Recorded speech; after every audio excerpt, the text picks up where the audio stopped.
Hello, welcome my dear student to today's daily news analysis. ये होगा आपका 30 जून 2026। Arunachal times का हम लोग स्टार्ट करेगा। पहला news, monsoon fiery batters Arunachal Pradesh, 12 districts affected.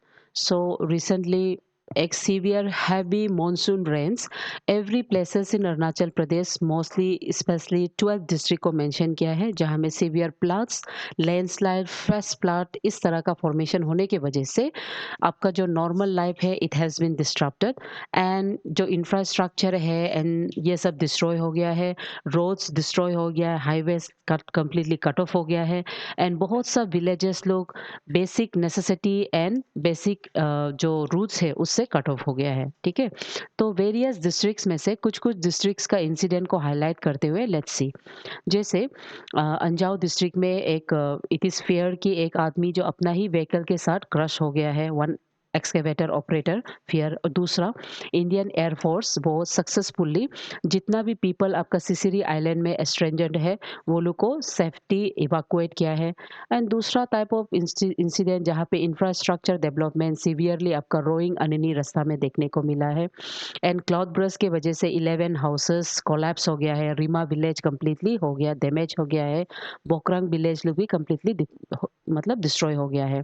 और such type of 11 major road in East Siang have also been completely blocked. उसमें से सिर्फ दो अभी एज ऑफ नाउ रीओपन हो गया है। ठीक है, उसके अलावा रिसेंट जो हमारा कई पंयोर का आप देखा ही होगा, जो नेपको कॉलोनी कंप्लीटली जो क्लाउड बर्स्ट की वजह से, फ्लैश फ्लड की वजह से जो कंप्लीटली डिस्ट्रॉय हो गया, ऑल द लाइव्स है ना, वो लोग का sources everything has been destroyed.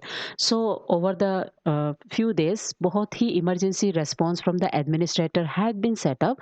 Different types of relief camp, emergency centers and even schools are being ordered to shut down by the Indian Meteorological Department based on the red alerts. ठीक है, तो ये सब चीज़ हम लोग exam का perspective से, जैसे आपका न्यूज़पेपर में लिखा है इतना आपको जानना है। Now let's understand climatic condition of Arunachal Pradesh, जो आपका एग्जाम में ज़रूरी हो सकता है। ठीक है, तो अरुणाचल प्रदेश में बहुत ही एक्सट्रीम एल्टीट्यूशन वेरिएशंस है।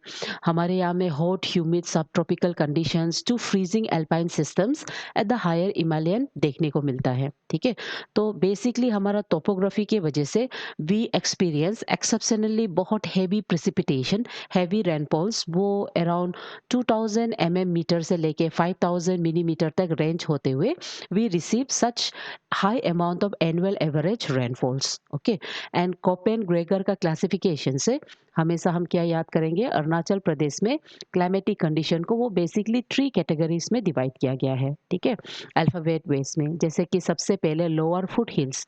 लोअर फुट हिल्स में सब ट्रॉपिकल जोन्स में वो बोला है लेस एलिवेशंस में एक hot humid summer and mild winter climates देखने को मिलता है अरुणाचल प्रदेश में, जहाँ में temperature at the peak at the most 40 degree Celsius specially summer में राइज हो सकता है। उसके बाद मिडिल बेल्ट जो होता है, जिसको वो टेम्परेट जोन बोलता है, ये कोपेन क्लासिफिकेशन इंपॉर्टेंट होता है एग्जाम में। यहाँ पे इट सेज कि ये जो पर्टिकुलरली एक मीडियम टेम्परेचर, एक मीडियम बेल्ट, इंटरमीडिएट एलिवेशन के वजह से एक मॉडरेट क्लाइमेट एंजॉय करता है, जैसे कि जिसमें समर अराउंड 22 से 30 डिग्री होता है एंड विंटर बहुत कूल एंड क्रिस्प रहता है। उसका बाद हायर एल्टीट्यूड में एकदम एल्पाइन जोन होता है, जहाँ पे alpine tundra climatic condition and extremely cold year around and heavy snowfall जैसा भी विंटर में देखने को मिलता है, जैसे तवांग लो का जो रीजन है। ठीक है, तवांग जैसे आपका मयोडिया लो का रीजन है, तो ये सब एटीट्यूड एल्टीट्यूड्स अरुणाचल प्रदेश में देखने को मिलता है। ठीक है, और कोपेन में अगर अल्फाबेट बोलने से, अल्फाबेट DFC, ये अल्फाबेट को याद रखिए, Koppen classification for Arunachal Pradesh. Done. उसके बाद now let's understand what are the types of monsoon Arunachal Pradesh experience. Arunachal Pradesh बहुत ही गिफ्टेड है दो टोपोग्राफिकल स्ट्रक्चर के साथ साथ मॉनसून में। We experience two type of monsoon.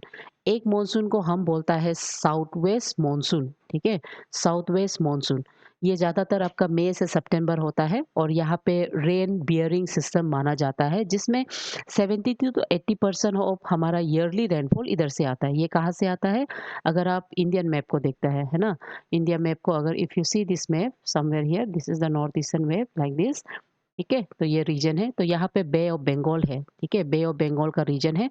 तो यहाँ से all the way south west की तरह, है ना। तो इसका लॉन्ग एक्सप्लेनेशन क्लास में आप लोग देखा होगा, इंडियन डाइपोल होता है ना। और हमारा इंडिया का जो अरेबियन और बे ऑफ बंगाल का दोनों का हीटिंग प्रेशर इफेक्ट, ये सब के वजह से ऑल द वे आपका विंड जो साउथ वेस्ट रीजन से ब्लो करते हुए नॉर्थ ईस्ट का अरुणाचल के साइड में आता है। हाई टोपोग्राफिकल स्ट्रक्चर की वजह से यहाँ पे रेनफॉल हम लोग को देखने को मिलता है, इसलिए अरुणाचल प्रदेश में आपका कन्वेंशनल रेनफॉल के अलावा ओरोग्राफिक रेनफॉल भी देखने को मिलता है, ठीक है। उसके बाद दूसरा, जिसको हम नॉर्थ ईस्ट मॉनसून बोलते हैं। नाउ ये जो मॉनसून होता है ये कैसे होता है, ये आपका अक्टूबर टू नवंबर के समय में this are much weaker and drier in compare to summer monsoon. ये क्या होता है, जितना भी नॉर्थ ईस्टर्न का जो टिबेटियन प्लेट्यू के रेंज से हवा यहाँ से ब्लो करके ऑल द वे आपका बे ऑफ बंगाल के साइड में चला जाता है, ठीक है। उसके बाद नेक्स्ट है national statistic day celebrated. So every year June 29 को हम नेशनल स्टैटिस्टिक डे को सेलिब्रेट करता है, और अरुणाचल प्रदेश में भी ये डे को सेलिब्रेट किया गया है, ठीक है। तो इसीलिए एग्जाम पर्सपेक्टिव से हम क्या क्या याद करेंगे, ओके। तो रिमेंबर करो, एवरी ईयर जून का 29 उसको हम नेशनल स्टैटिस्टिक डे बोल के सेलिब्रेट करता है, और ये पूछा जा सकता है। दूसरा जो एग्जाम में पूछ सकता है वो ये कि ये किसके नाम पे ये सेलिब्रेशन किया जाता है। ये जो सेलिब्रेशन है नेशनल स्टैटिस, ये basically birth anniversary of professor Prashanta Chandra Mahalanobis, okay. Mahalanobis यानी कि ये वो आदमी है जो हमारा सेकेंड 5 ईयर प्लान, ठीक है, जो हमारा सेकेंड 5 ईयर प्लान जो है उसको फॉर्मेशन, मतलब उसको बनाने में, उसको इम्प्लीमेंट करने में इनका सबसे बड़ा हाथ है। सो इसीलिए हम इसको father of modern statistic in India ये भी बोलता है, ठीक है। तो ये साल का टीम क्या है, टीम भी एग्जाम लोग में पूछता है, तो आप टीम को याद करोगे, दिस वन, ठीक है। So this years national statistic team on 29 June is unlocking the potential of administrative datas, होगा। एडमिनिस्ट्रेटिव डाटास मतलब डेली जितना भी इंफॉर्मेशन गवर्नमेंट डिपार्टमेंट एजेंसीज में होता है, ठीक है, थ्रू प्रोग्राम स्कीम्स सर्विसेज, ये सब का डाटा रखना, तो उसको बोलता है unlocking the potential of administrative data. That is the theme for the national statistic day of 2026, होगा।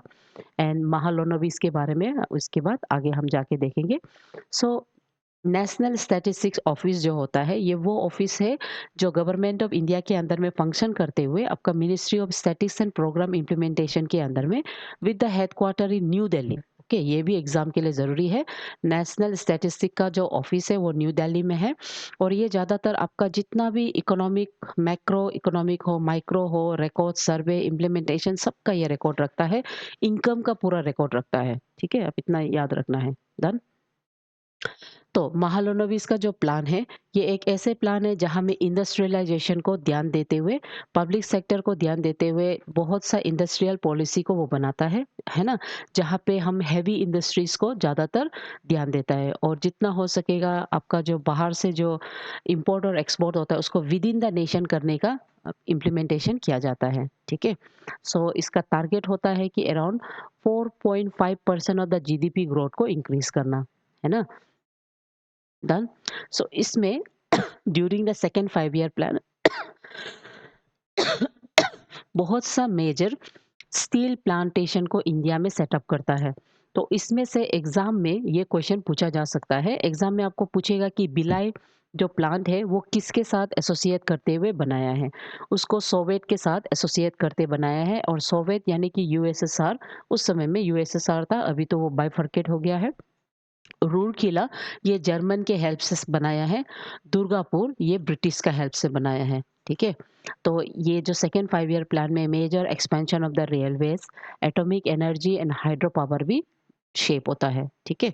उसके बाद यहाँ में सबसे बड़ा इसका फेलियर एंड क्रिटिसिज्म जो है वो ये है कि neglect of the agriculture sectors, इसीलिए फूड का डेफिशिएंसी, सीवियर डेफिशिएंसी होता है, and balance of payment of the crisis हो जाता है। यानी कि जब आपका रेवेन्यू आने से ज़्यादा एक्सपेंडिचर ज़्यादा हो जाता है ना।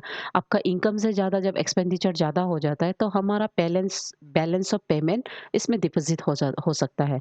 बिकॉज़ हेवी इंडस्ट्री एक ऐसे प्लान है जो सडनली इस्टेब्लिश करके सडन प्रॉफिट मिलेगा ऐसे नहीं, ये बहुत लॉन्ग जाता है ये प्लान, ठीक है?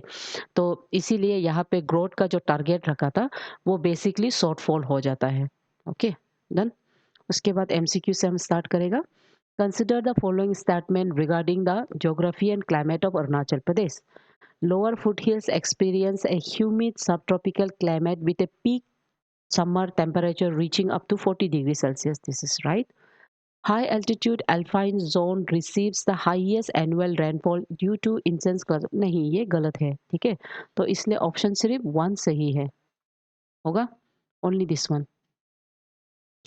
National Statistic Day in India is celebrated on June 29 every year to mark the birth anniversary of Professor M.C. Mahalanobis. What is the central theme for the National Statistic Day in 2026? तो question आपको क्या पूछ सकता है? आपको ऐसे पूछेगा, what is the central theme of, ये सीधा इसको पूछेगा। ओके, यहाँ तो एक्सप्लेन भी डाल दिया है। तो ये पूछने से unlocking the potential of administrative data, this is the theme. Okay, with reference to second five-year plan, Mahalanobis model of India, consider the following. It shifted the development focus from agriculture to state-led heavy industrialization. Sahi. The core objective was to create a self-reliant economy through import substitution and capital goods manufacture. Sahi. The actual GDP growth rate achieved during this plan exactly matched the targeted. No, exactly match नहीं हुआ है ना, ये तो हम भी जानते हैं। तो ऑप्शन सिर्फ 1 और 2 सही है। Bhilai, Rourkela, Durgapur steel plants were established during which 5 year plan, ये पूछा जा सकता है। Okay, so this will be your Mahalanobis plan, that means second 5 year plan. Okay, उसके बाद मेंस लेवल में अरुणाचल का टोपोग्राफी को लेके उससे रिलेटेड जो मॉनसून का रेनफॉल पैटर्न है इसको लेके इसमें जो मिटिगेशन चैलेंजेस हो सकता है ये पूछा जा सकता है। उसके बाद नेहरू मेलानोविस प्लान को एक रैपिड इंडस्ट्रियलाइजेशन के प्लान के तौर पे, है ना, इसका loopholes, pros and cons आपको पूछा जा सकता है। डन। उसके बाद thought of the day, if you really want to do something you will find a way, if you don't you will find an excuse. Jim Rohn, simple है ना। पढ़ते रहो, ठीक है my dear student, keep following the news. Thank you.